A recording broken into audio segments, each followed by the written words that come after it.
सोलापूर जिल्ह्याची वरदायिनी असलेल्या उजनी धरणावरती तसेच महाराष्ट्रामध्ये मान्सूननं विश्रांती दिली असली तरी उजनी धरणाची अपडेट काय आहे याकडे सर्वांचं लक्ष लागून राहिलंय।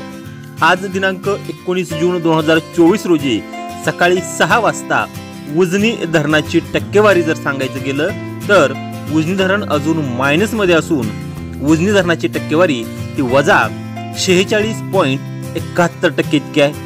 उजनी धरणामध्ये दौंडमधून येणारा विसर्ग जो आहे तो विसर्ग कालच्यापेक्षा आज कमी झाला असून तो विसर्ग 3175 क्युसेक्स इतका तो विसर्ग आहे।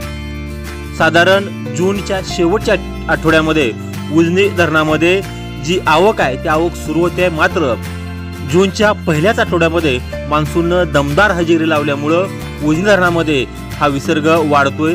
पाठीमागच्या 15 दिवसाचा जर आपण विचार केला तर 15 दिवसांमध्ये तब्बल 15% धरण हे वधारलंय। यावर्षी धरणाची निच्चांकी पातळी झाली होती ती वजा 60% इतकी झाली होती, मात्र मान्सूननं जूनच्या दुसऱ्या आठवड्यामध्ये चांगल्या पद्धतीनं हजेरी लावल्यानं उजनीची आवक वाढली असून आज रोजी 19 जून रोजी सकाळी 6 वाजता उजनी धरणाची टक्केवारी ही 46.71% इतकी झाली आहे। उजनी धरण प्लस मध्ये येण्याची सर्वजण आतुरतेने वाट पाहत आहेत, कारण या उजनी धरणावरच्या लाभक्षेत्रामध्ये सर्व शेती आहे ती शेती या उजनीच्या पाण्यावरती अवलंबून आहे। सध्या पावसानं थोडी विश्रांती घेतली असली तरी मात्र शेतीपूरक कामाला सध्या वेग आलेला एकंदरीत दिसून येतोय।